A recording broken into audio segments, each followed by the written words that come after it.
This is Mouth Media Network, the business of being heard. This is Peter Coleman, the announcer for Funny People Talking. I have the greatest job in the world because no matter how terrible I am, I still look about a bajillion times better than the hosts on this show. Right now, I look fantastic because this is Funny People Talking.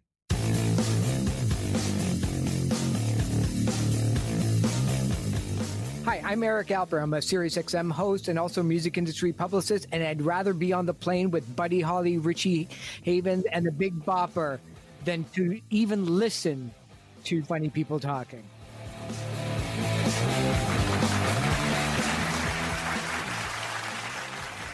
Well, hello, everybody, and welcome to Funny People Talking. I'm one of your hosts, Mark Rako, and man, am I excited for today's episode. Not as excited as Elsie, by the way, as you'll discover shortly, but I just want to say welcome to the show. I'm Mark Rako, one of your hosts, and of course we have Dresden here, who I should note, I can see her on our little video screen here.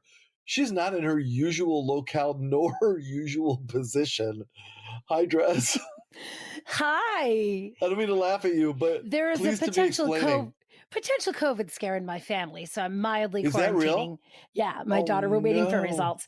So therefore, I am in the other child's frozen bedroom because I'm not in my office today. And so there's a variation of stuffed Olafs all around me.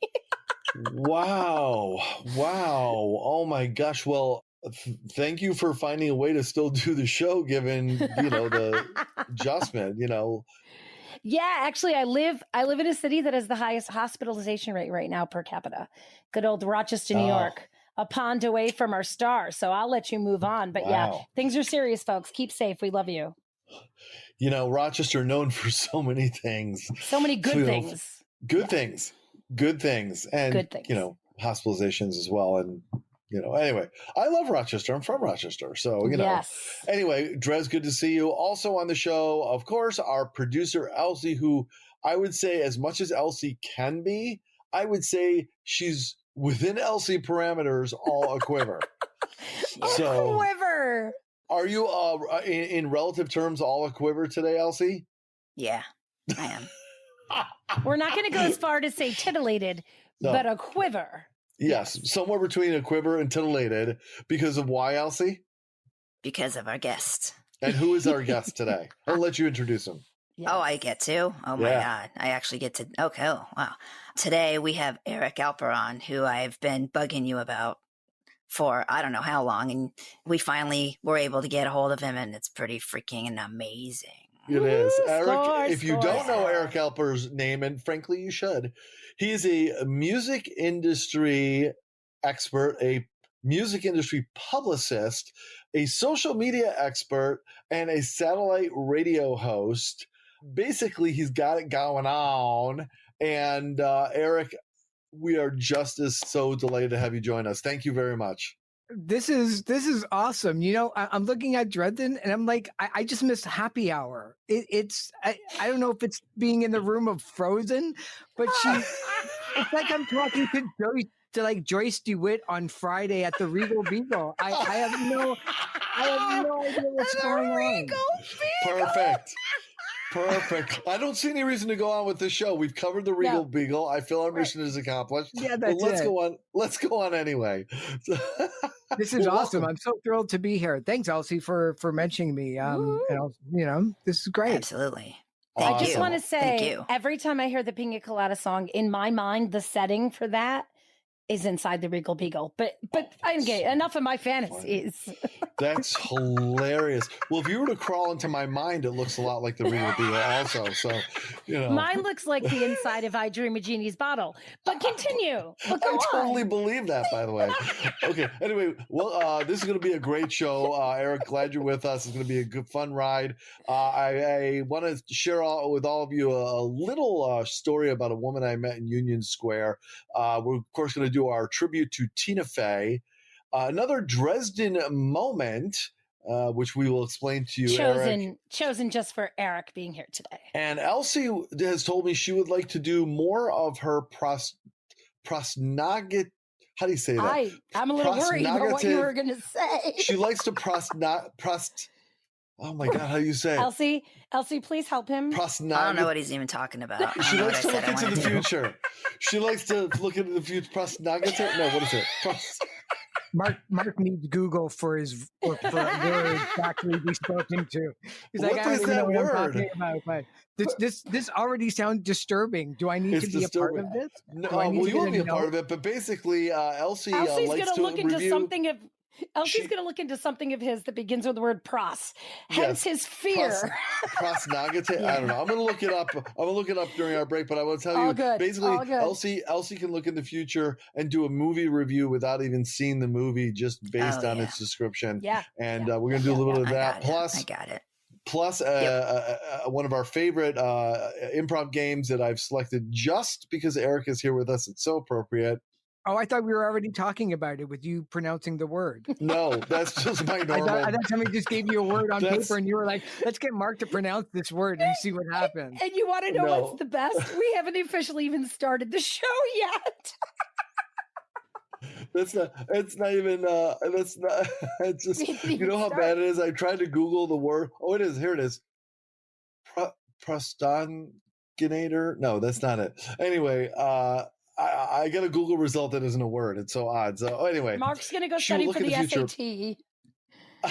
I know. Hey, Mark, should we start the show? It's the 366th word on the word of the day commercial for the public school system in Rochester, New York. No.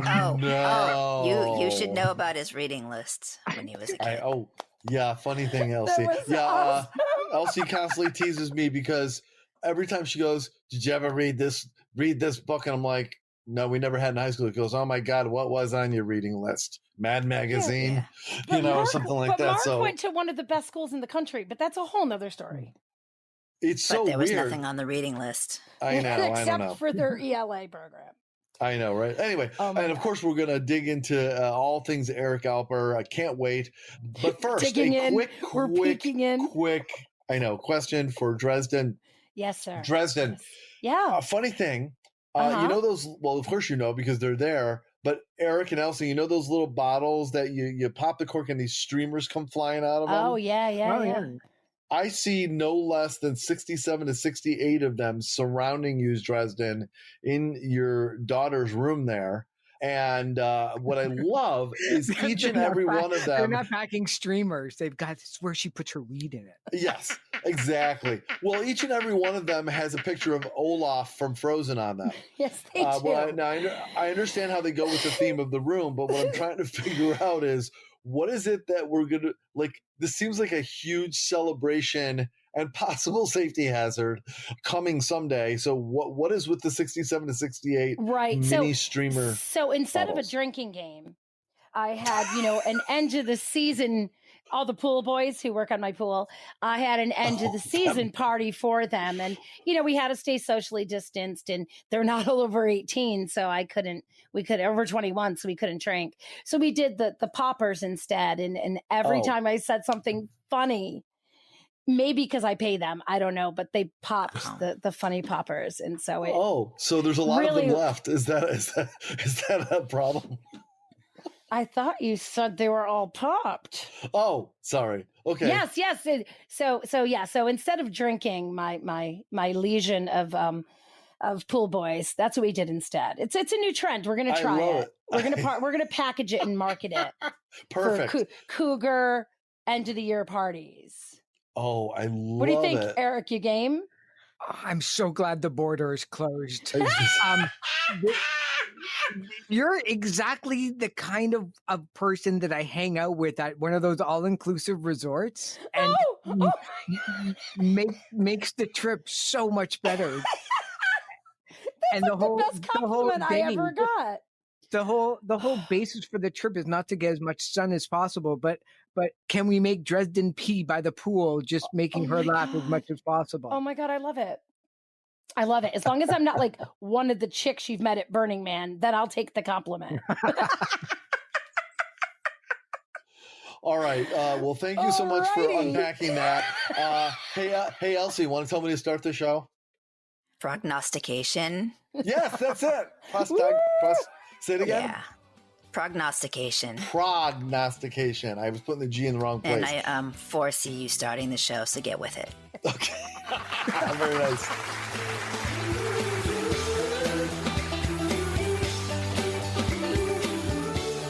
From the Mouth Media Network studios in New York City, this is Funny People Talking with Mark Rako, Dresden Engel, and Elsie.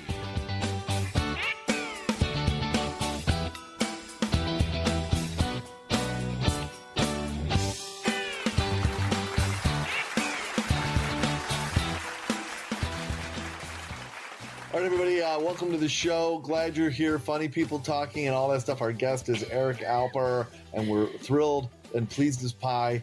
Before we get started with the show proper, a quick piece of housekeeping, and that is our ritual, our salute, our tribute to Tina Fey, comedian Tina Fey, who we desperately hope and wish someday, somehow, will make a pass by this show. I hope she'll come on as a guest, send us a postcard, order us a pizza. I don't care. Just some way in which she knows we exist. I've had a few close calls with her, Eric, and working with her, and they all just near missed. And I just feel we're destined to intersect. So every show we put it out to the universe by praying to the comedy gods, and you never know what may happen. So we're going to do a quick prayer now. You're welcome to join, or you can just watch, wondering what you've gotten yourself into. So, Dresden, would you lead off the prayer to Tina Fey? Tina, we want to hang with a girl named Tina. Tina Fey, please be on the show. Please send us a postcard. Send a word through tin can, skywriting, smoke Whatever signals. it is. We don't care. We love Text you. something Please be on the quick. show. Just- Comedy We've been gods, asking we you pray for to It'd thee. be cool. Amen. We can move on things by. Hey. Thank you very much, everybody. All right, so Adonai Eloheinu melech haolam, Parade Tina appeared on the show. Eric, Forgotten. There you Thanks. go. Eric, Thank you. with the cherry on the sundae. Thank you, sir. Yeah, a Jewish person working in the music industry. What What could massive surprise How I did that did. happen? I know. The last time someone did that, they wrote Hava Nagila. So I'm actually a little jealous that, no offense, Elsie, our guest has the best hair today.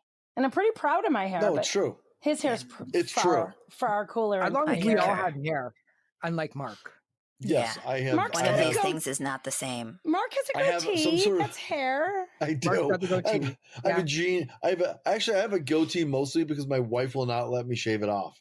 She likes it. She prefers it. But that's the main Aw. reason I still have one. I have to tell you. Mark and I actually did Annie together, and he played Daddy Warbucks, and I he was did. all set. He was all set. And Is they, that true? yes, and I would not wear a bald cap. I refuse to wear a No. bald cap. So It they were worked. like, Was So this back in Rochester? Yeah. Where Yeah. was this? it was in Rochester. I've been in New York City about 13 years or so, but before that, I was in Rochester It for was quite like a one few of his years. last hurrahs. And Dresden and I have done a few shows together. Had a good time. I on always play the stage together. crazy orphanage lady, Les I Mis, know. Oliver, Annie. I But know. anyway, Widow Corny and continuing Oliver on. and all All that, of and them. the mayor's wife and Seussical, and I guess we end up working with a lot of kids, don't we? So anyway, I know it's weird because we're the responsible adults. All right. Anyway, moving You on. know. Before we get on to our next bit, I just had to share a quick story, and I don't know if this is going to be riveting, but I just feel the need to share.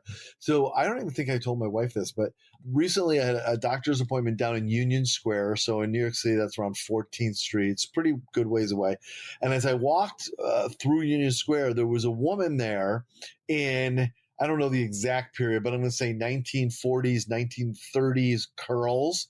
And she was singing in the street like old classics. And she had a beautiful voice, and she was really entertaining nicely. And people were around taking their videos and tipping her and stuff. And I was very impressed with her voice and everything like that.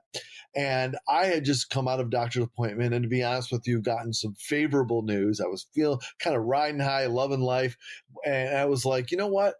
the bank's right there. I'm going to go in. I'm going to get her some real money. I don't mean hundreds, but like $40 or something, and go tip her. This is life giving me karma. I walk out, this beautiful song, this beautiful singer singing, and I showed her the money before I put it in, just so that she could see like it wasn't just a buck, like someone's really tipping you. I was hoping it would put a lift in her step, Yeah. Put it in there, applauded, and I walked away. And I saw her Instagram handle on the front of the kettle. She's selling CDs or whatever. So later I DM'd her on Instagram and I said, and I looked her up, and what I could see very evidently, she appears to be someone probably a little bit involved with musical theater, maybe. She looks like someone who's maybe in her early 20s, mid-20s, maybe struggling in New York, trying to get it done, out there in the streets singing for some change, but not an immense amount of followers. And I say, you know what? I like this story. I think she's amazing. She's just one of those people you see, Eric, who you see and you just go, good God, please someone discover her. She's just got that thing. And I'm like, you know what? I'm going to play a part. Maybe it'll never lead to anything, but I'm going to invite her on this show. And usually we don't ask people on the show that don't have something going on that is impressive in some way. You know what I mean? We don't just have the average Joe on the street. But I'm like, we're not Letterman or The Tonight Show or Jimmy Fallon or whatever, but what the heck? I'll invite her. She'll probably go, oh my God, that's amazing. And I made sure to say, hey, I was the one that put $40 in your pot today. You were amazing, blah, blah, blah. We'd love to have you on our show. No answer. Okay, it's cool. So then I just pinged her and I just said, hey, I want to say great job again, blah, blah, blah. Let me know if you'd like to be on the show. And she said, thanks. I'll check out the show and ask my sister. And I've never heard from her again. And I was really thinking about it and deciding, do I just rest on the fact that she made me feel good in that moment and I did something for her? I invited her. She doesn't have to say yes, and that's the end of it. Or do I be bothered at the disrespect of someone actually throwing her a bone after tipping her some real money, and then she doesn't even have the courtesy to follow up, or even say like, oh my God, thanks for the invite. Let me look into it. I'll get back to you. I have feedback, but I'd love to hear. I want feedback. I'm saying I don't have an answer to this. Maybe I am bringing it up to the group because I have to admit, I'm a little torn on this. It's bothered me a little bit. It is. Eric, you want to go first since you're in the biz? Yeah. So part of me would say that she is under no obligation to make you feel at all happy, sad, glad, because you were the one that took the initiative to put money into her basket or guitar case or wherever it was. So once that relationship, once that transaction ends, she is under no obligation to do something like that. However, with that kind of lack of communication, I mean, we'll play this 15 years from now when she becomes the next Madonna, I'm sure. But that lack of communication, that lack of being able to say at least thank you and let me just come on and repay the favor, or at least, have a good time, is probably why most independent artists stay independent, is because they don't think about other people in the industry as really busy like everybody else is. But the minute that you take time out of your busy schedule to answer back to somebody, it blows their mind. And it should, that relationship happens. I learned really early on in music, but mostly from Disney, to be honest with you, that they've got this 5-second rule that all the staffers at Disney have. And it's, if you are walking around as a cast member, as somebody that works there, and some kid drops their ice cream or somebody is really sad, you have the ability to blow that person's mind in 5 seconds and make their day better. And all the cast members believe in this. Being able to retweet something on social media or like something or say thank you to somebody that wrote an article about you isn't just about blowing their mind, but it's just common courtesy. So maybe that's probably why nobody knows who we're talking about. However, stranger things have happened in this world when sometimes rudeness or lack of clarity, you kind of have success upwards. Before you go, Dres, I'm sorry. If you don't mind, I just want to say, Eric, thank you for all that.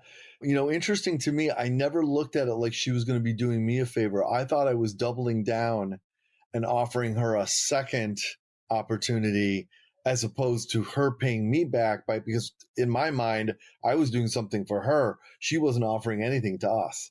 And yeah, so, but it's strange though, because sometimes people are like, well, if I'm going to be on your show, I'm going to bring my audience with you. And she may have a non-correct perceived opinion of the listeners or your popularity. And she just might be in her own head to think that, well, I'm giving you content. There's a lot of musicians who are really upset over music streaming services of their low amount of money that they're making, when those services are saying, well, we're giving you the platform, and the artists are always saying, well, we're giving you the content to put on that platform, and without that, we're not there. I'm just speculating, but that's all we do at the show.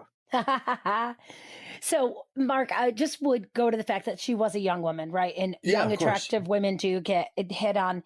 And, when she said, I got to ask my sister, that adds an interesting dynamic, right? It goes back to that scene, 1980 Fame, where you have Irene Cara sitting there crying because she thought it was a real audition, but instead the guy took nude photos of her. No, that's fair enough. So she might have just wondered. However, I'm assuming you probably sent a link to Mouth Media, the parent company of this podcast. It was, of course. Yeah, so the legitimacy was there. And then that's where I then agree with what Eric is saying about she had an opportunity, easy for her to research it, see all the kinds of guests you've had on, that it's quite legitimate and an opportunity. And then the other thing I'll just add is, the reality is all four of us do live in this world of entertainment. People who don't live in our world probably just have no idea how to do that next thing. I'm surprised when I do PR that often that'll be the first interview that CEO did, and here's somebody's friend. No. Right? That is amazing. Yeah, so it's possible they don't have the concept of why they need those opportunities. So kind of just added color commentary to everything Eric said. No, I love both of those responses. Actually, beyond my story, just really illuminating information for anybody, I think. And, I'm always amazed to something Eric said outside of Funny People Talking. I'm the CEO of Mouth Media Network, which produces this show. I shouldn't say surprised, but I always think it's so interesting how publicists so often will pitch people that are not household names as either executives or captains of industry or even companies, as if it's an opportunity for us, or they'll pitch it as a collaboration or a partnership, as opposed to being honest and saying, I want to pitch a guest for your show and see if you'd be interested. But it's wrapped up in this wrapping that is as if somehow they're doing us a favor by filling our content, when in actuality what's happening, they're bugging me by these unsolicited pitches, which I am courteously...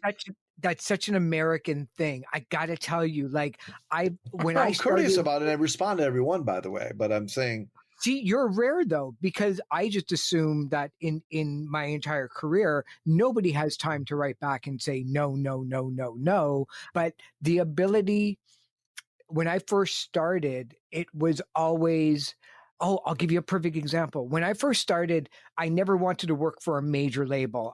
I never wanted to work for a Universal or Sony or Warner. I didn't want to be a cog in the wheel. Even though I would love to work with some of the biggest artists of our time, it was never my thinking. My whole life has been based on independence and doing what you want to do. And then good things and better artists will come to you, provided that you do a good job and so forth.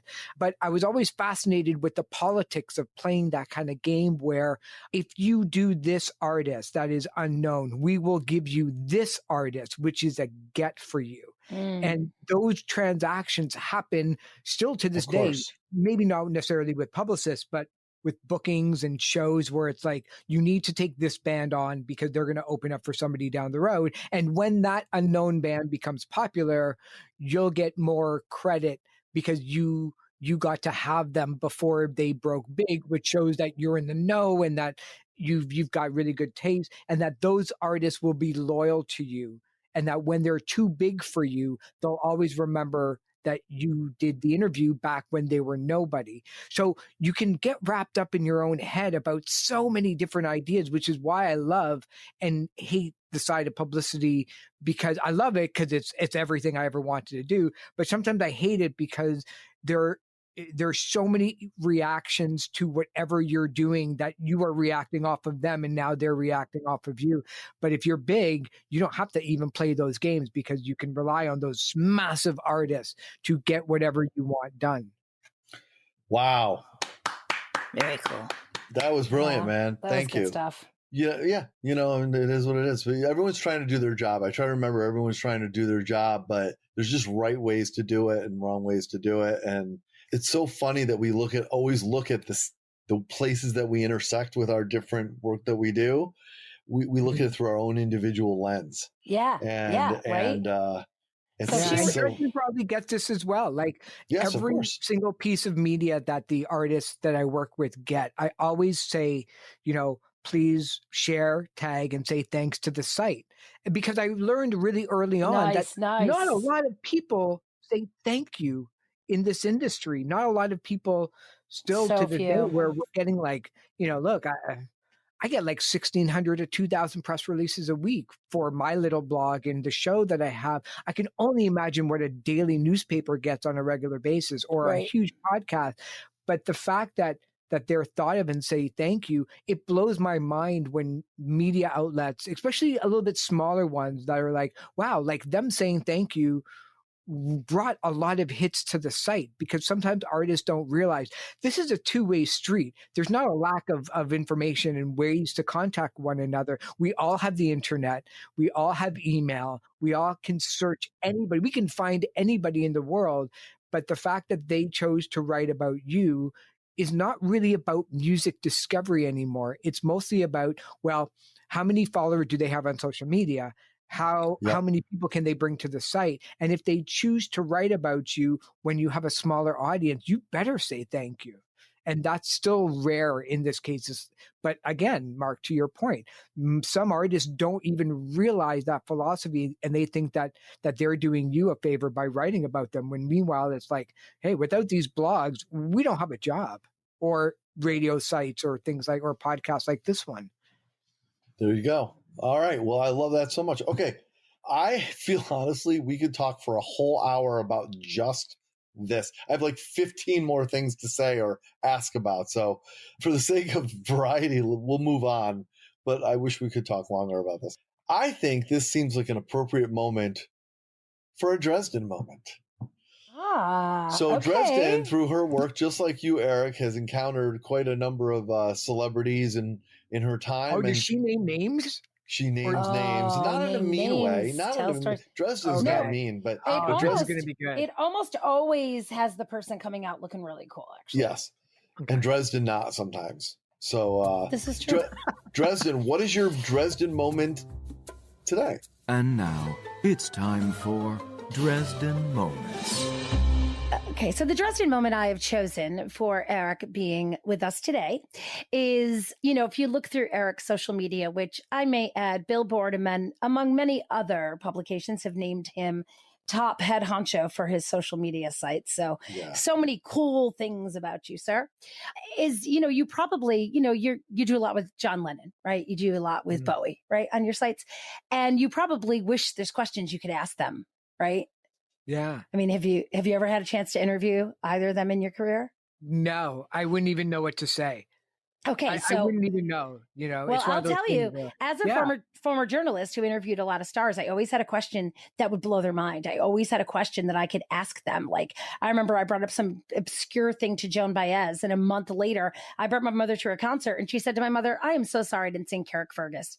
You remembered that was my mother's favorite song because it was Steve Perry, Journey. I said, hey, you know what? There's 144 nanas in Love and Touch and Squeezin'. And I figured he knew. He never counted them. I did. My high school friend. Na, na, na, na, na. Okay, back to the story I was going to tell, however. So Eric, normally I have a big Eddie Money record album behind me in my office. Yeah, I did work with Eddie and I wrote his biography. So while I'm writing the biography, sure, there's things I knew, researching a lot of third-party interviews he did. He was an open book and told great stories. But flashback 2 years prior when we were working on the musical, and we worked on it together remotely for a while. And the director said to the actor who was playing Bill Graham, right, legendary promoter in the field, Bill Graham, Eddie's second father, said, you know what? I need you to do something with your hands in this scene. Most likely you'd be smoking. And so having written part of the script, Sean and I, he was playing Bill Graham, said, I wonder if Bill Graham smoked. I said, okay, you open the biography, I'll Google. 60 seconds later, I said, what are we doing? Eddie's sitting right there. Oh my gosh. I went over, hey, Eddie, did Bill Graham smoke? He goes, hell no, he was too damn cheap. And scene. So now, like, my automatic thing was to do research when the source was sitting 8 feet away. Hey, Eddie, could you Google this for me? Eddie, what page in the book? So it was just a really cool experience that not only did I get to work on the script with him and so forth, but just for research, right? God, then I wrote the biography after he passed, and if only. So I bet there's so many times in your career when you're telling backstories on albums and so forth, Eric, that you wish you could have said, hey, wait, hold on. I'm just going to go as John. You know, I ended up doing PR for Ringo Starr for a number of years, for about 5 albums. And he used to rehearse up at Rama, Ontario, just north of Toronto. But, you know, you get into these moments of especially with the classic rock heritage-y kind of artists, where you bring up Eddie Money. And to me, Eddie Money is like my years of like 8 to 15, because that's the music and the era that he was on the radio so many times. So it continually blows me away that when I'm looking at a Ringo Starr, all I'm thinking about is like your Ringo Starr. And I just want to ask about, like, tell me about the whole Paul is dead thing, because I need to know. Because I know no one's ever asked you that before. Well, yeah. And right? You know, you get in these scenarios where sometimes, you know, they're open because it's you, but, you know, somebody like Ringo Starr is you know, you got to be, I think, a lot closer to him.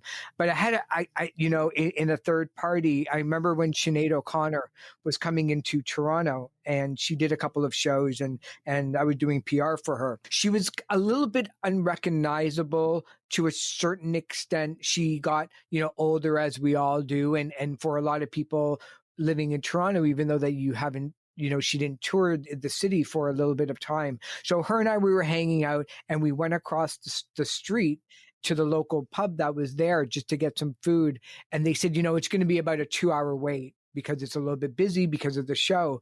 And all these people were lined up, were essentially there to eat, and then they were going to go see the Sinead O'Connor show. So then I said to the person at the front, to the host, I was like, you know, I'm here with Sinead O'Connor. Like, is there anything that we can do? And he said, oh, I don't like Sinead O'Connor.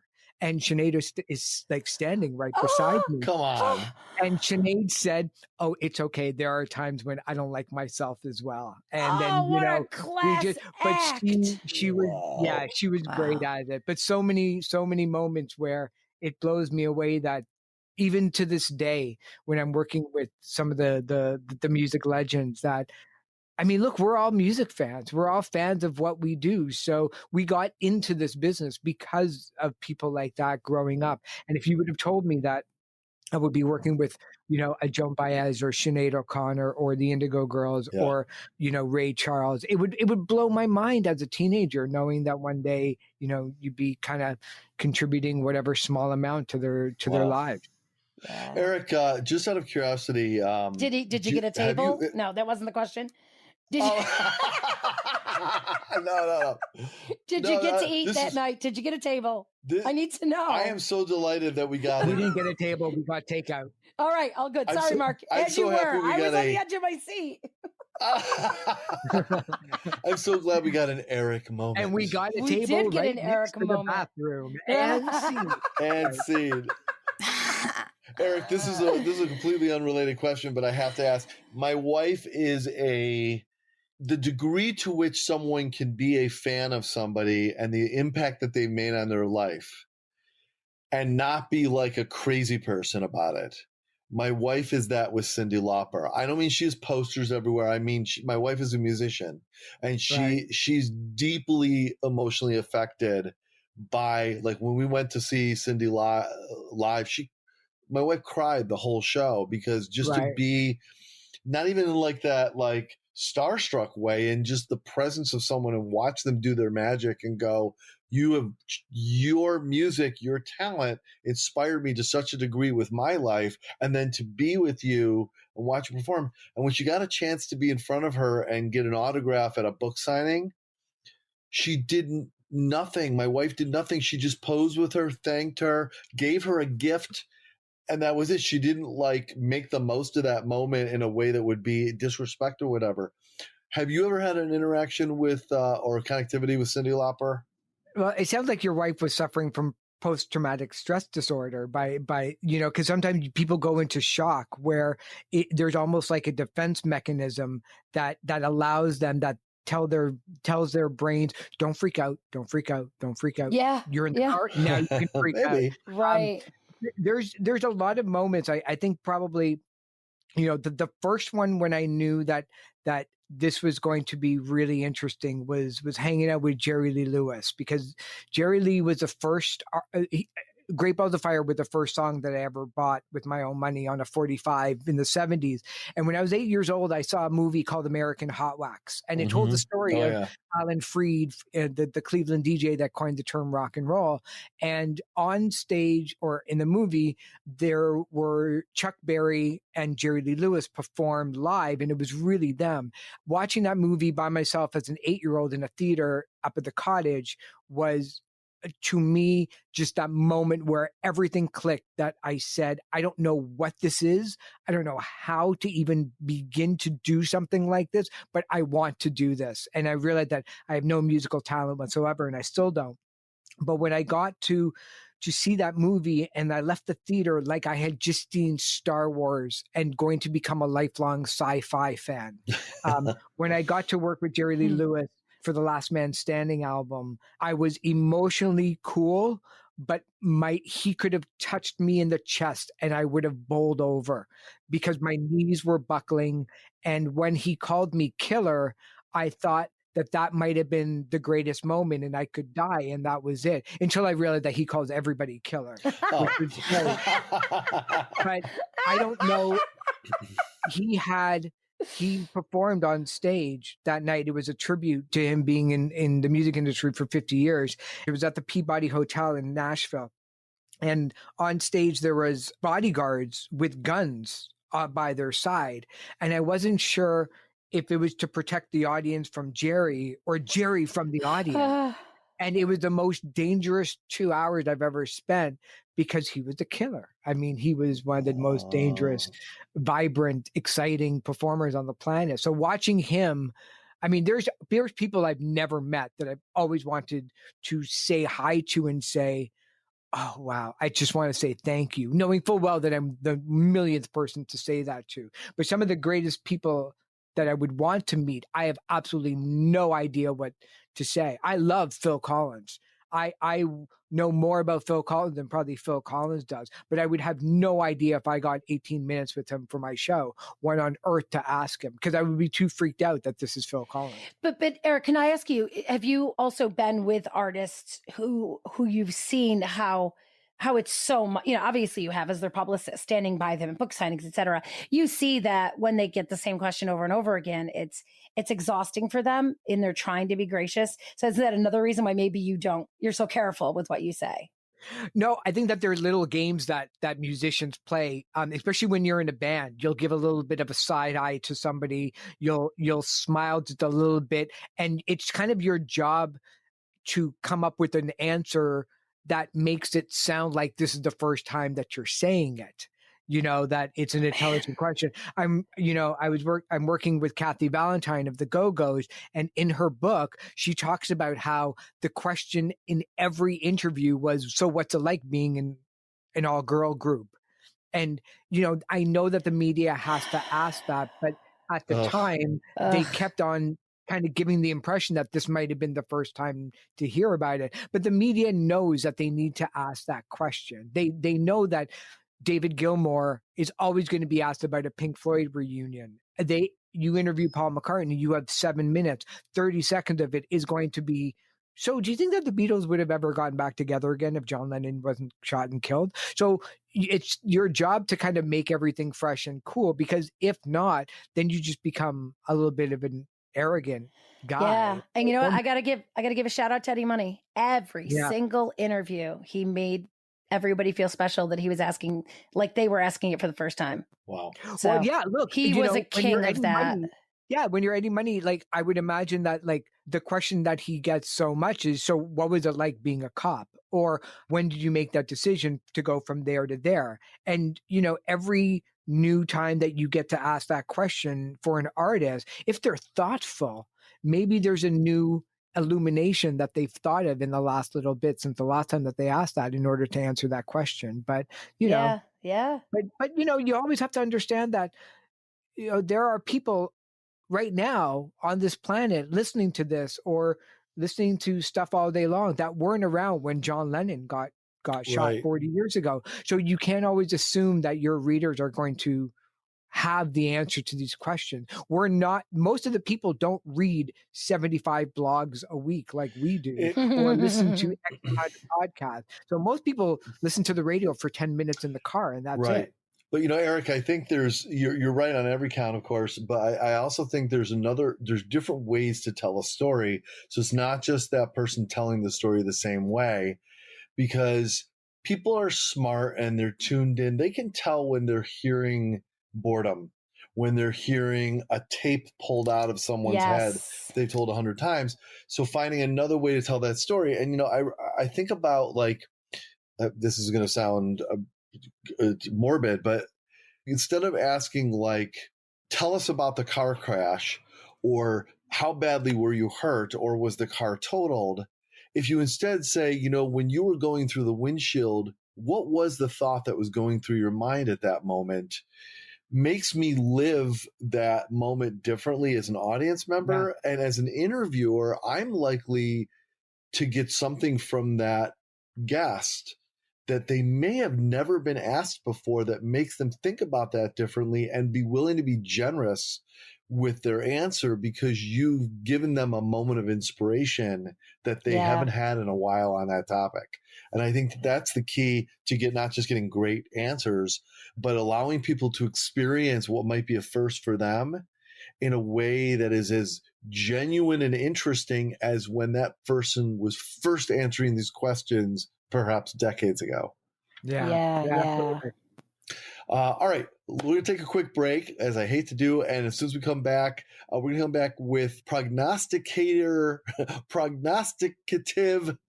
that's the word I was looking for, prognosticative movie reviews with Elsie right after this.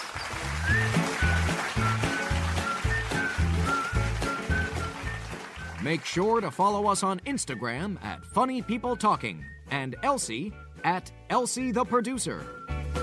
And please, for the love of all that is holy, subscribe to the show and leave us a damn review and a really, really good rating on iTunes. Pretty please? Thank you.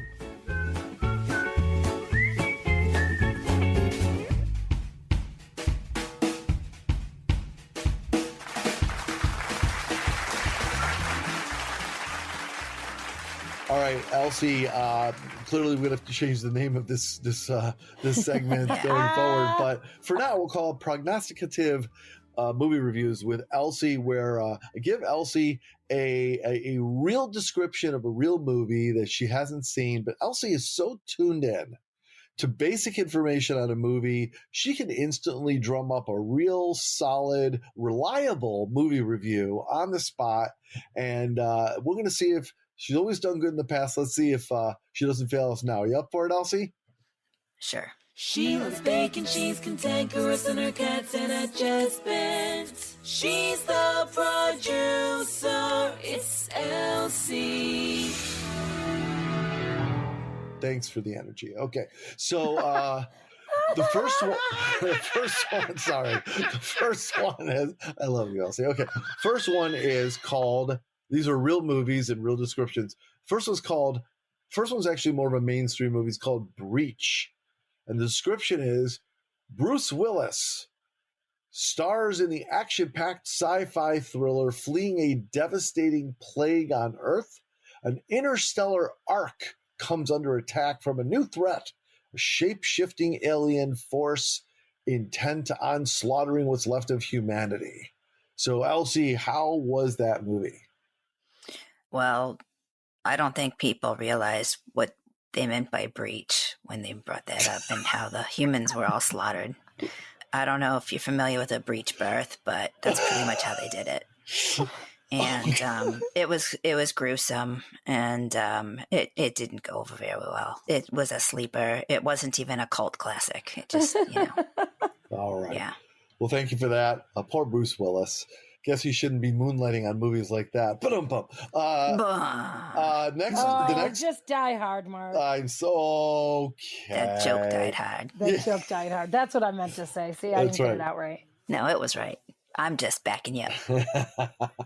Well, he just gives me misery because see, he starred in Misery on Broadway. So I actually saw that with my wife. It was Bruce Willis was getting cues for his lines in an earpiece. Stop. You could tell. So it was known to be true, and his acting was really disappointing. Did you see that too, Elsie, on Broadway? I read about it, and they actually said it in but Laurie Metcalf played the nurse, and she was everything Laurie Metcalf can be. She's such a great nurse. Well, she was the nurse. She was the Kathy Bates character. The Kathy Bates part. But was she a nurse?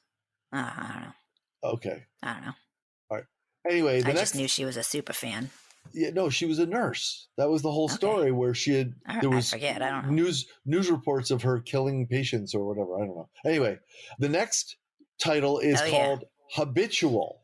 Habitual, and here's the description: a fistful of drug popping ravers take a heavy dose of something new and unusual that leads to a hellish trip to an underground party at an abandoned asylum.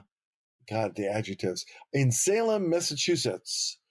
Plans to dance and get wasted all night drastically morph into chaotic hallucinations, and as the plot unfolds, the characters fall deeper into a metaphorical, mind-bending hole. That's Habitual. How was that movie, Elsie? Well, you see that one, they tried to go into lots of different genre, the whole Salem thing, and, the, Dazed and Confused partiers and stuff like that. And then also for the futuristic part, they're saying now that LSD and what have you are going to help with dealing with, coronavirus and PTSD and all that kind of stuff. So they're good. They're trying to hit so many things and so many different kinds of viewers and stuff like that, there were a lot of people that were interested in it, but it was a little bit just too mishmash all over the place. So it was everywhere and therefore nowhere. Correct. Got it. All right. Final one.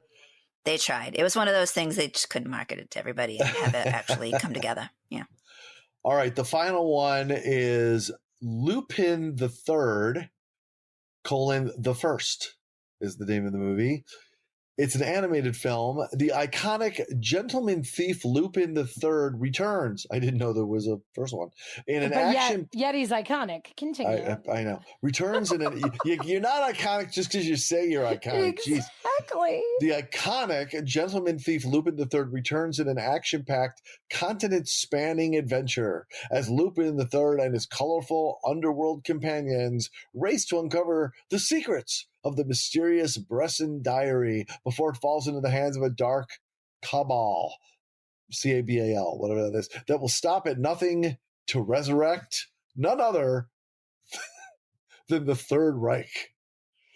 Oh, that was a twist. Elsie, I don't know what you expected when you went and saw this little animated flick, but shades of Wizards there a little bit. Yeah, there's a whole underground thing about this, and this kind of animation. It actually does have quite a following, and it's successful in the underground, but for the mainstream theaters, it doesn't it doesn't even get admitted into their queue. So, but it actually does have quite a following, and they do make up their money eventually, and all the costs of the animation and what have you. So, surprisingly enough, kind of scary, but yeah, they do. Wow. All right. Well, thank you very much, Elsie, for your prognosticatized whatever. You're just making up words. Movie reviews. Thank you, by the very, very much. By the way, I and a few years ago I got a chance to interview Ralph Bakshi, the famous director who did Wizards and the animated Lord of the Rings and stuff like that. That was one of the most fascinating interviews I ever did, Eric, from a true artist. And he actually told me about a story where he was sitting in a theater with oh gosh, who's the director that did the recent Hobbit and Lord of the Rings and everything like that? With the Peter Jackson? Yeah, Peter Jackson. So Ralph Bakshi and Peter Jackson sat in a movie theater one time talking about the Lord of the Rings through their different perspectives. And that was a pretty fascinating story. What a guy. Now, when I sat down and got the rights to the ring, I didn't know how to make anything work. Everything had to be recreated. What does a Hobbit look like? I got a girl to play Frodo. All these things were coming out of my studio for the first time. I had nothing to look at. He had something to look at. You're way ahead of the game. Okay? Now, right. So he makes $5 billion trillion. Well, they gave him a nice head start. His ring race and my ring race, it don't matter. He does Frodo and Sam and those guys under the bridge with the ring race at the top. He called it a homage right out of my movie. Wonderful, right? So send me a bottle of wine. No, not a bottle of wine, not a note, not a thank you. You ready for this? Now I say to him, I'm dying. I'm broke. I'm trying to get a couple of $100,000 to do a short. Go to Kickstarter. Either buy Kickstarter with your money or put in $50,000 to help me finish this thing up. I'm telling you, come on, Peter. You know what I mean? Be nice. Wow. Not a thing. How about $50, Jackson? Yeah. How about $25? You know? So this is what the world is made of. You know, I hand the guy $1 billion, smart enough to jump on it, but not a bottle of wine, and no Peter Jackson has showed up on my kick. So have you talked to Ralph Bakshi or know him as well? No, but I saw American Pop as a kid and blew my mind. And then I saw Fritz the Cat and I blew everything else. And that was it. There you go. Wow. Was that he did heavy metal too, right? Was that him too? I think he did. And he had a new project he was working on when I interviewed him that I have to look up. Yeah, he doesn't seem to be a guy that's on this planet. His mind is like, woo. I know. It's a very interesting guy. Very, yeah. All right. Well, thank you so much, Elsie. It's time for our improv game. And now, an improvisational comedy game. We're going to kind of do a brief version of it so we don't run out of time to talk to Eric more about Eric. But I've pulled this out. We're going to do one round of it. And I'll give Eric the opportunity to choose what role he'd like to play in this. Usually we kind of go around the circle here, Eric, and everybody gets kind of a shot at, participating in different ways. But in the interest of time, we're going to do one with this. This is called Musical Press Conference. It's perfect for Eric. And basically the way it goes is someone is giving a press conference, and there are everyone else is the reporters. And the key is that with every answer, the person giving the press conference must give their answer in song, in a style of music that has been given to them by the question asker. So, for example, I might say, how long was he in the dungeon in Rodgers and Hammerstein style? And then I have to answer the question in that way. So I will ask you, Eric Alper, knowing that we haven't demonstrated this to you, would you like to be the press conference giver or one of the reporters? It's solely oh up my to God, you. no! I want you to have an audience for this podcast. You don't want to hear me sing whatsoever. No, really, it will be horrible. It will be awful. But I will be the what's the choices of the press conference and the reporters. So you'll be one of the reporters asking the questions. I will be one of the reporters. All right. Dresden, I'm not picking on you, but I want to offer, would you like to be the person giving the press conference? Sure, why not? Okay, great. Okay. All right, so Eric, what I'm going to ask you to do is would you give Dresden a problem that or a news item that she is now responsible for holding a press conference about, perhaps something that we wouldn't ordinarily think a press conference would be given about? Okay, I'm going to give you an example of the kind of thing you could say just to give you inspiration. My brother mowed the lawn unevenly. Or, I was able to buy the last thermos in the store. So you probably wouldn't do a press conference about that. Sure. Okay.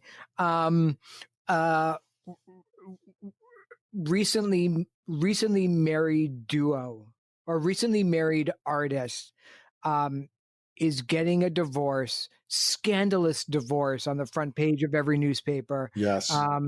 Because he doesn't know how to properly load the dishwasher.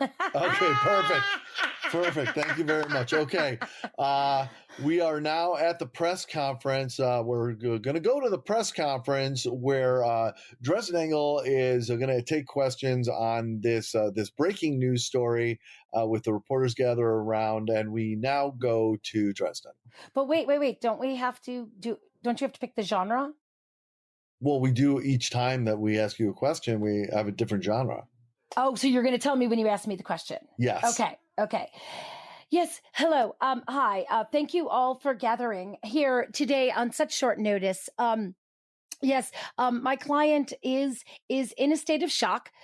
He's a little bit uncomfortable, having to admit why his lifetime love has left him over something that was just a domestic situation. And we really would rather not give too many details at this time.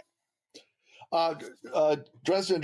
Yes, sir. Mr. Rico. Yeah, thank you. I wanted to know what happened to the unwashed dishes, where they are now, and in the style of 80s power ballad, please.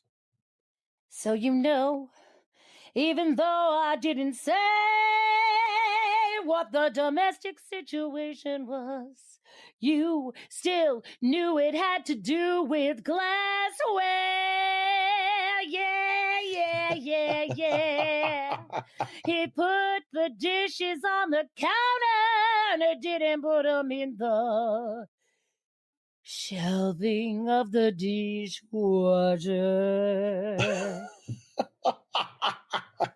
Trying to think. Dresden, I got a question. Yeah, that's Elsie. So I wanted to know, did he do the 4 times up or down in the dishwasher? What was the problem? Vienna Boys Choir. You're hitting Vienna Boys Choir. Yeah. You ask these questions. Do you hurt me up or do you hurt me down? Yes, you do. It's the little things that made her go elsewhere to screw. I just gave more scandal away. Bad PR person. Oh, sorry. I guess so. Yes, sir. Yes, Mr. Alper. Yes. Yeah, I just want to know, what kind of dishwasher liquid was it? Was it a little tablet or was it liquid? And can you please answer that in the form of 1965 Bob Dylan, please? It was powder. It was not a gel. It was powder. Everywhere, what the hell? It was powder. 65. Okay. I have one last question, Mr. Dresden. Rico, yes, this will have to be our last question. Yes, okay, sir. thank you. I just wanted to know whether your client is actually going to have any type of career after this incredible scandal. What kind of career can it be? And in the style, if you would, of vocal exercises. He's gonna rise up. Me, moo, ma, may. He may become a farmer. Moo, moo, moo, moo, moo, moo, moo, moo. In May. Bravo, bravo. That's how you do musical press conference. Oh Very my nicely God. done, Talk Dresden. about diverse genres. Applause That to the was reporters. awesome. That was awesome. And Eric gets the MVP of this game for the incredibly specific suggestion. I Oh, love that that might have so been the much. best segment I've ever witnessed on a podcast before. That was amazing. Very nice. Wow, cool. Great. Yay. Good job, Dresden. Good job, Eric. Thank you, Thanks, LC. team. All Thanks, right. team. All right. Quick break, and then it's all about Eric right after this.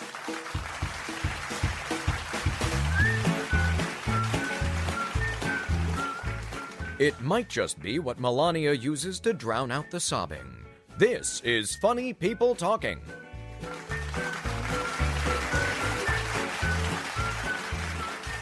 All right, everybody, welcome back. We're here with Eric Alper, a music...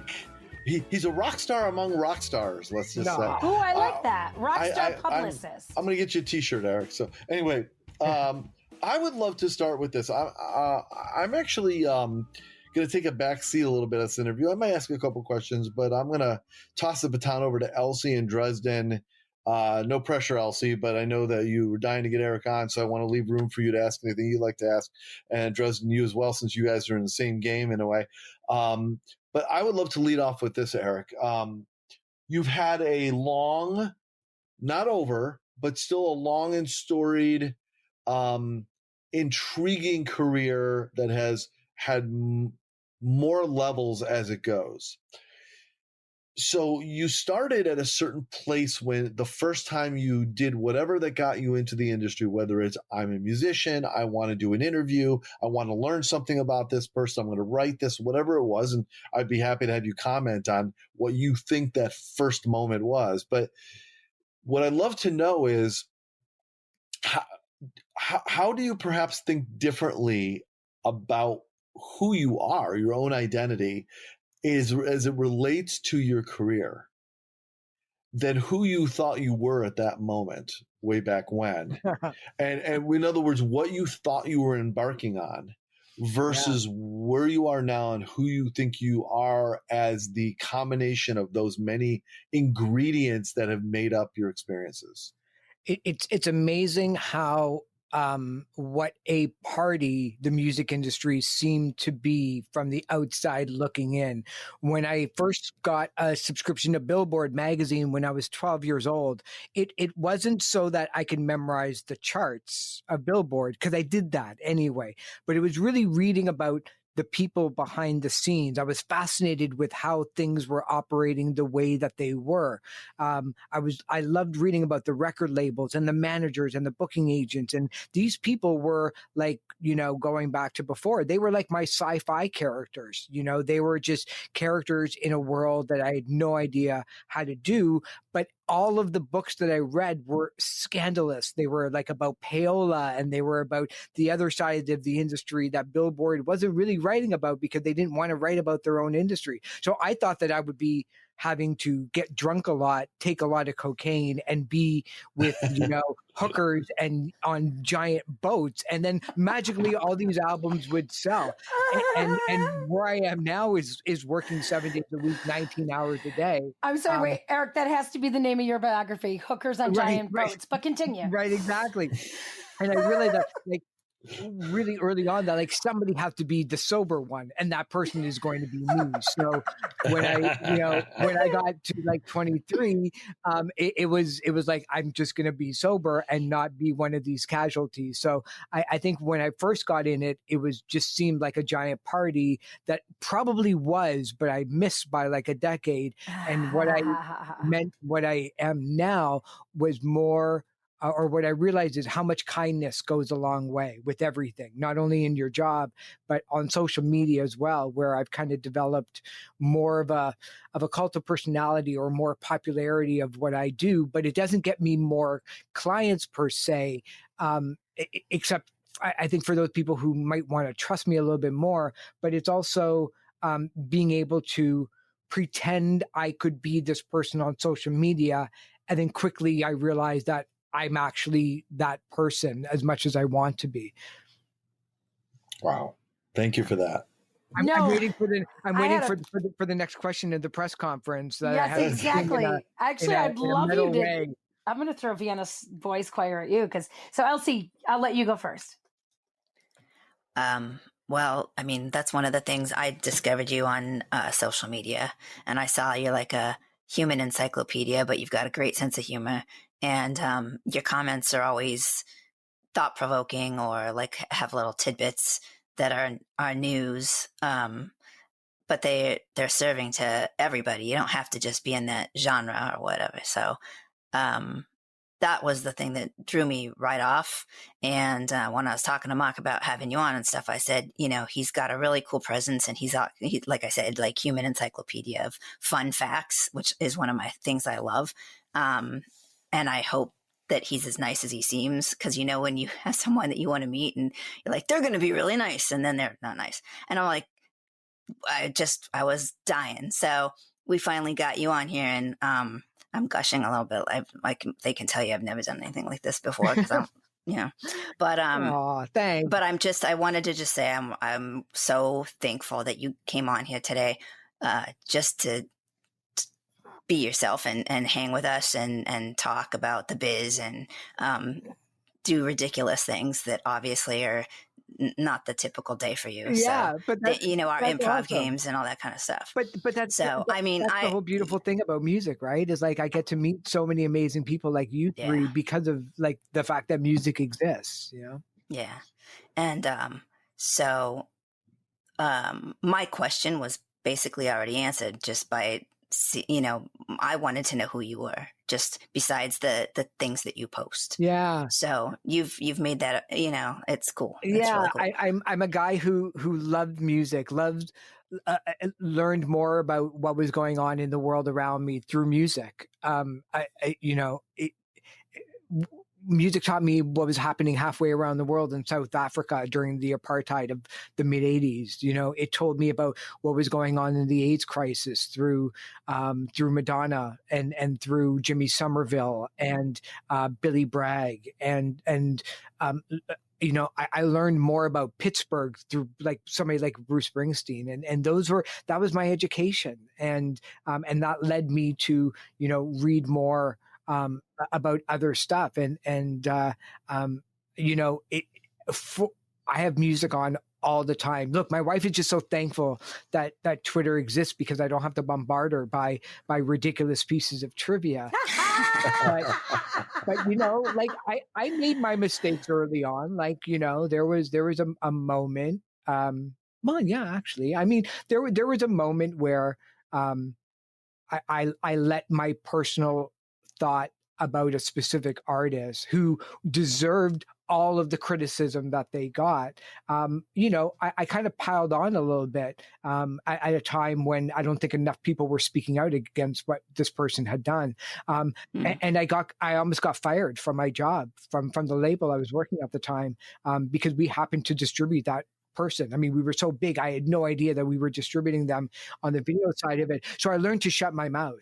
And I learned that not everybody cares about what you have to say about politics. And it's nice to purge, and you feel better having screamed about all of it. But I could walk away tomorrow on Twitter and nobody would care. You know what I mean? And it allowed me to get a little bit of a sense of self, that if I'm really going to truly use social media for good, like my daughter does, and like we've all taught one another in our family, we better put our money where our mouth is and not get involved with politics and not get involved with that. And some artists, would take affront to that. Some people would say, look, especially in 2020, this is a time when you need to use your voice, but I don't have to.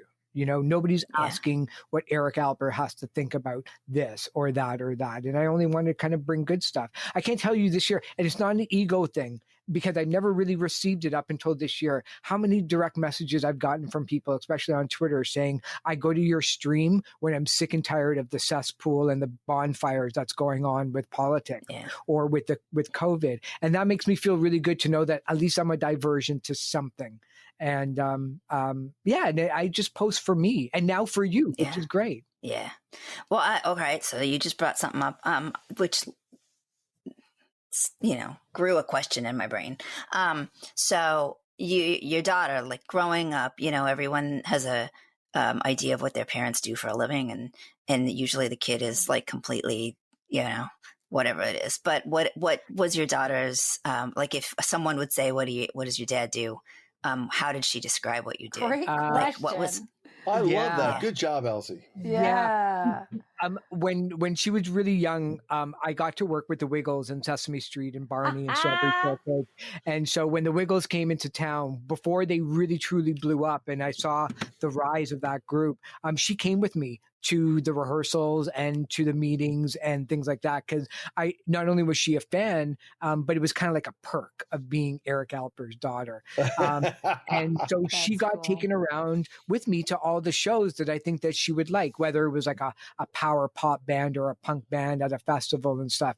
And one day she didn't act up, but one day she, I think, was just being a little bit too eager to meet the band. When there was a whole bunch of people in front of us, like real fans, to meet them. And I kept saying, like, we're going in the back of the line. We're going in the back of the line. And she kind of got a little bit frustrated because she was like, why? Like, these people, how can you let them in front of us? Because she didn't understand that these people were paying VIP tickets, but we knew the band and we were going to hang out with them and stuff.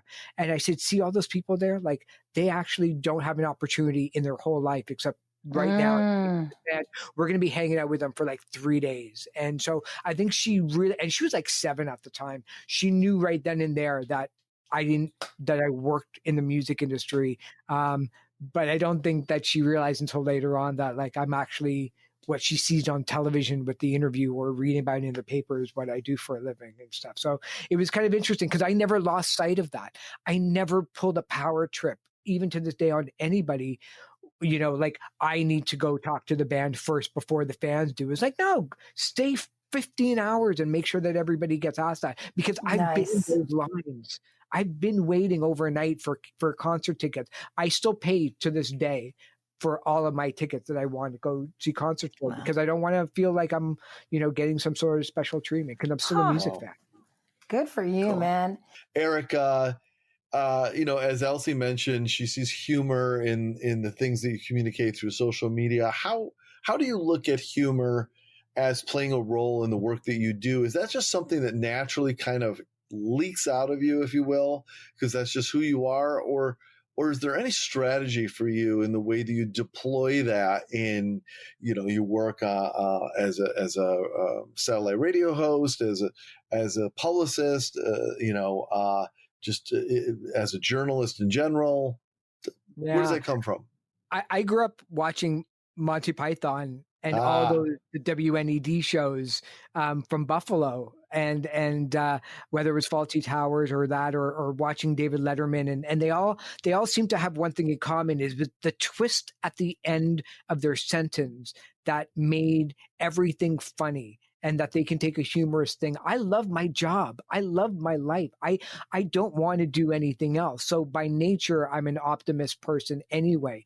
And sometimes, when you think that you are the most important person doing the most important job, it's so easy to get yourself wrapped up in everybody else's, problems and situations. But I've had a really great life, and my family who comes from the bar scene and stuff, we all had a really good time doing what we're doing. So humor comes from being on a little bit on your own island. I work by myself here in the home.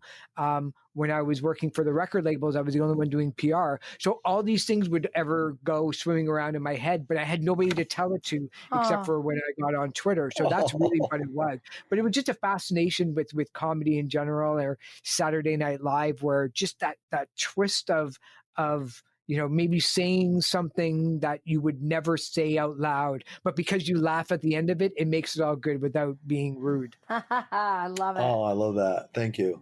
I'd love to invite you back on this show in the future, where maybe we can have a chance to even unpack a little bit more. But so far, it's just been a lovely ride. Thank you very much. How can people find the things that you're working on, or follow you and get a taste of that humor, get a look into the work that you do? Yeah, they can follow me on Twitter at That Eric Alper, or visit the website anytime at thatericalper.com. And I'd love to come back, but just have to ask my sister. Nice. Oh, Nice. he gets MVP again. MVP again. A callback. Oh, Look at that. Well done, sir. Well played. Well played. Well invited, that was Ron. freaking awesome. Nicely done. And by the way, Eric, I mean this in all sincerity. Yeah.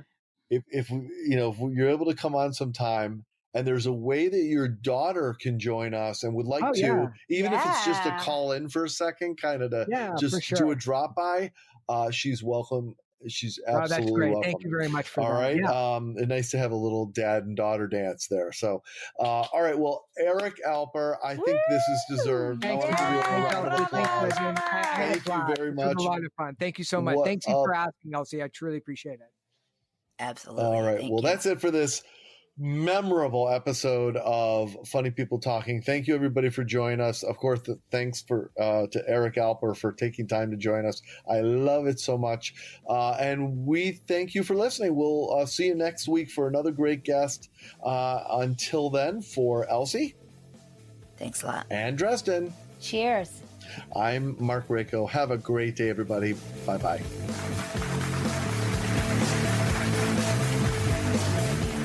That's it? That's the end of the show? Boy, oh boy, what a crock. This was Funny People Talking. No portion of the content may be reproduced or published without the strict written permission of the producers. Connect with our show at Funny People Talking or at our website, funnypeopletalking.com. I'm your announcer, Peter Coleman. Thanks for listening.